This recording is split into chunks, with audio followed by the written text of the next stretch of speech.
Audio Jungle. Audio Jungle.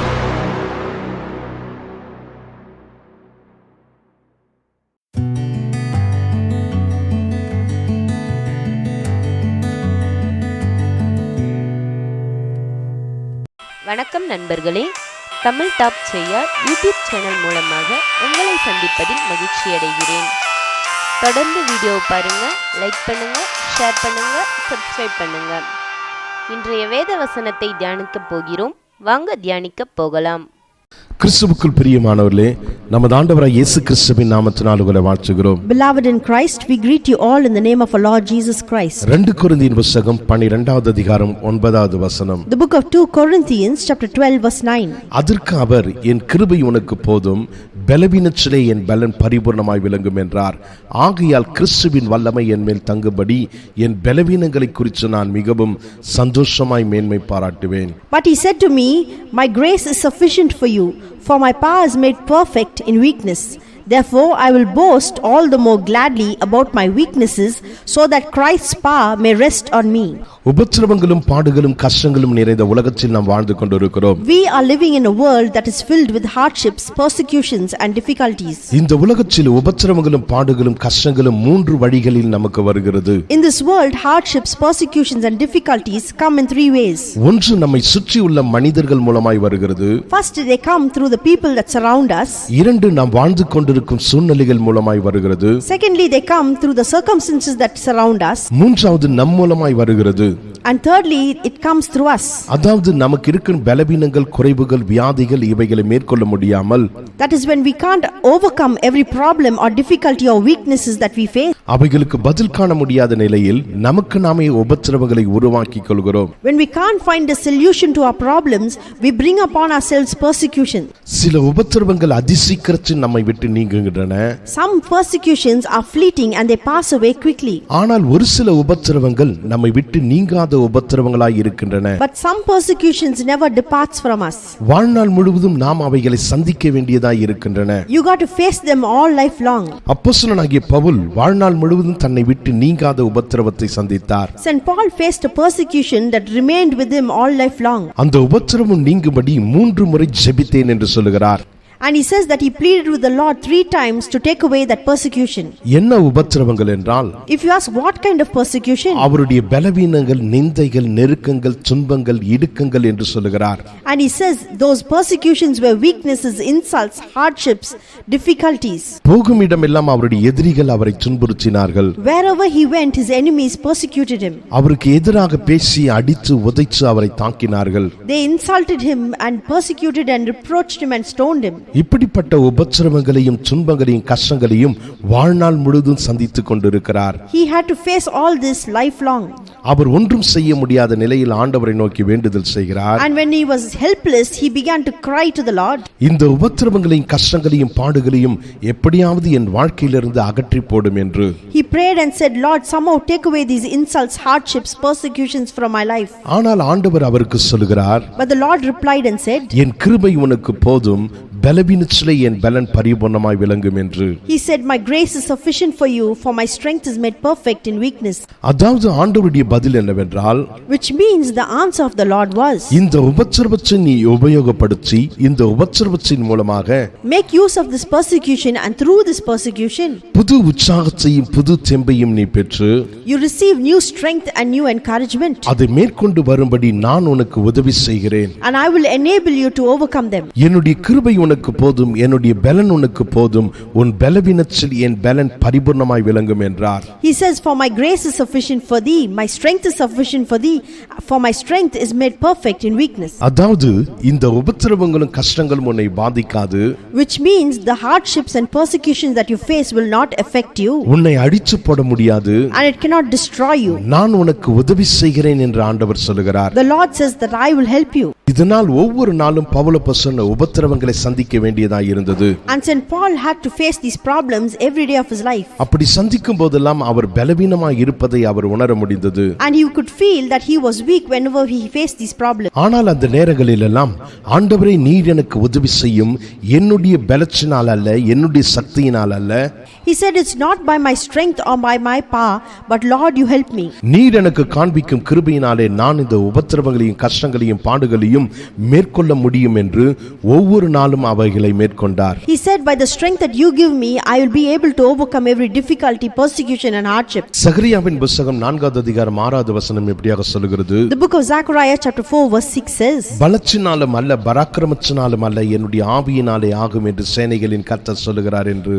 It says, not by might nor by power, but by my spirit, says the Lord of hosts. தேவன் நமக்கு கொடுக்கும் தரிசனத்தை குறித்து ஒரு வேத வல்லுனர் இப்படியாக சொன்னார். A theologian once spoke about the vision that God gives us. முதலாவது தரிசனம் பிறக்கிறது, பிறகு தரிசனம் மரிக்கிறது என்றார். He said, a vision is first birthed and then dies. அதாவது நம்முடைய வாழ்க்கையில் தரிசனம் எப்படி நிறைவேறுகிறது என்றால், If you ask how is a vision fulfilled in our lives, ஆண்டவர் நம்முடைய வாழ்க்கையில் தரிசனத்தை கொடுக்கிறார். God gives us a vision first. அந்த தரிசனம் கொடுத்த உடனே நேரடியாக அது நிறைவேறுவதில்லை. And as soon as he gives that vision is not fulfilled. அந்த தரிசனம் கொடுக்கப்பட்ட உடனே நடக்கிற முதல் காரியம் என்னவென்றால், If you ask what is the first thing that happens as soon as the vision is given, அந்த தரிசனத்தை நிறைவேற்றுவதற்கு என்னிடம் பலன் இல்லை, சக்தி இல்லை என்று முதலாவது நாம் வர வேண்டும். you have to first say that I do not have the strength and the power to fulfill that vision. தேவன் கொடுத்த தரிசனம் அவ்வளவு பெரிதாக கடினமாக இருப்பதினால், Just because the vision that God gives is so hard and so great, இந்த தரிசனத்தை என்னால் நிறைவேற்ற முடியாது.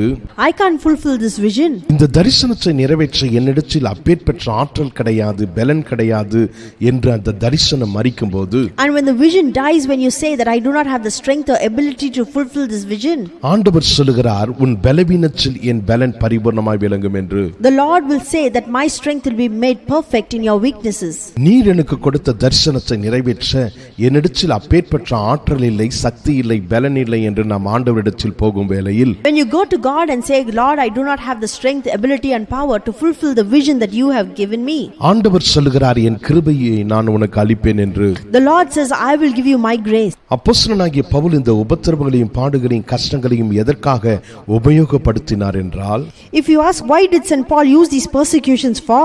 ஒவ்வொரு நாளும் ஆண்டவருடைய கிருபையை பெற்றுக் கொள்ளும்படியாக, In order to receive the grace of God every day. இவைகளால் ஒவ்வொரு நாளும் தேவனுடைய கிருபையை தன்னுடைய வாழ்வில் அனுபவித்தார். And by this he had experienced the grace of God every day. ஒவ்வொரு நாளும் தன்னுடைய எல்லைக்கு அப்பாற்பட்ட இயற்கைக்கு மேற்பட்ட விதத்தில் தேவனுடைய கிருபையை பெற்றுக்கொண்டு, Every day he received a supernatural grace in his life. தேவனுடைய வல்லமையினால், தேவனுடைய சக்தியினால், தேவனுடைய பலத்தினால் தன் காரியங்களை செய்து முடித்தார். He was able to accomplish everything by the grace of God, by the strength of God and by the power of God. நாமும் அவருடைய நிலைக்கு வர முடியும். And we too can reach that position. அநேக நேரத்தில் உபத்திரவங்களும் பாடுகளும் கஷ்டங்களும் நம்முடைய வாழ்வில் வரும்போது, Many a times whenever we face difficulties, hardships and persecution, ஆண்டவர் என்னை கைவிட்டு விட்டார், ஆண்டவர் எனக்கு ஒன்றும் செய்யவில்லை என்று நாம் உற்சாகத்தை இழந்து விடுகிறோம். we lose our encouragement and say, the Lord has abandoned me and he has forsaken me. ஆனால் அப்பேற்பட்ட நேரத்தில் என் கிருபை உனக்கு போதும், பலவீனத்திலே என் பலன் பரிபூர்ணமாய் விளங்கும் என்ற வார்த்தையை நாம் நினைவு கூறுவோம் என்றால், But when we remember the word that says, my grace is sufficient for you, for my strength is made perfect in your weaknesses, ஆண்டவர் ஒவ்வொரு நாளும் இந்த உபத்திரவத்தையும் பாடுகளையும் கஷ்டங்களையும் மேற்கொள்ளும்படியாக, in order to overcome all these hardships, persecutions and difficulties in life, புதிய கிருபைகளையும் பலனையும் ஆற்றலையும் சக்தியும் தருகிறார் என்கிற எண்ணம் நமக்கு வரும்.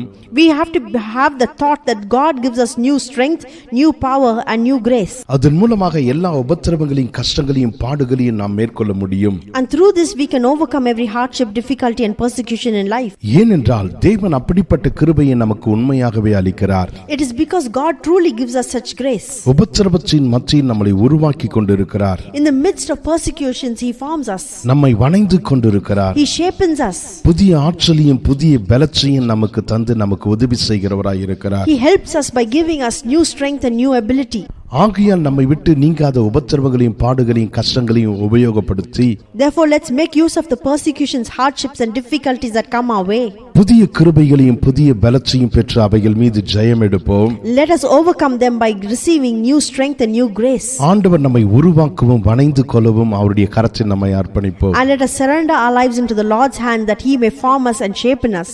கண்களை மூடி ஜெபிப்போமா? Shall we close our eyes in prayer? எங்களை அதிகமா நேசிக்கிற எங்கள் அன்பின் பரலோக பிதாவே, Our loving Heavenly Father, உம்முடைய குமாரனாகிய இயேசு கிறிஸ்துவின் மூலமாய் உம் மண்டையில் வருகிறோம். we come to you through your Son Jesus Christ. நீர் எங்களுக்கு கொடுத்த தரிசனங்களுக்காக நன்றியோடு We ஸ்தோத்திரிக்கிறோம். thank you for the visions that you have given us. அந்த தரிசனத்தை நிறைவேற்றி முடிப்பதற்கான ஆற்றலையும் பலத்தையும் தருவதற்காக We ஸ்தோத்திரிக்கிறோம். thank you for giving us the ability and the grace to fulfill these visions. நாங்கள் ஒவ்வொரு நாளும் சந்திக்கும் உபத்திரவங்கள் மீதும் கஷ்டங்கள் மீதும் பாடுகள் மீதும் எங்களுக்கு ஜெயத்தை கொடுக்கிறவராய் இருக்கிறபடியினால் ஸ்தோத்திரிக்கிறோம். We thank and praise you because you are the God who gives us victory over every problem, difficulty and persecution that we face every day. உம்முடைய சித்தம் போல் எங்களை உருவாக்கி வணைந்து கொள்ள உம்முடைய கரத்தில் எங்களை அர்ப்பணிக்கிறோம். We surrender our lives into your hands that you may shape us and form us. எல்லா கனத்தையும் மகிமையும் உமக்கு செலுத்துகிறோம். We give you all glory and honor. இயேசுவின் நாமத்தில் ஜெபிக்கிறோம் எங்கள் ஜீவனுள்ள நல்ல பிதாவே. In Jesus' matchless name we pray. Amen. Amen. கர்த்தர் உங்களை ஆசீர்வதிப்பாராக. May God bless you. வணக்கம் நண்பர்களே, தமிழ் டாப் செய்ய யூடியூப் சேனல் மூலமாக உங்களை சந்திப்பதில் மகிழ்ச்சி அடைகிறேன். இன்றுதான் புதிதாக சேனலை பார்க்கிறீர்கள் என்றால் சப்ஸ்கிரைப் பண்ணுங்க, லைக் பண்ணுங்க, ஷேர் பண்ணுங்க. தொடர்ந்து சேனலை பாருங்க. தொடர்ந்து வீடியோ பார்த்த அனைவருக்கும் நன்றி.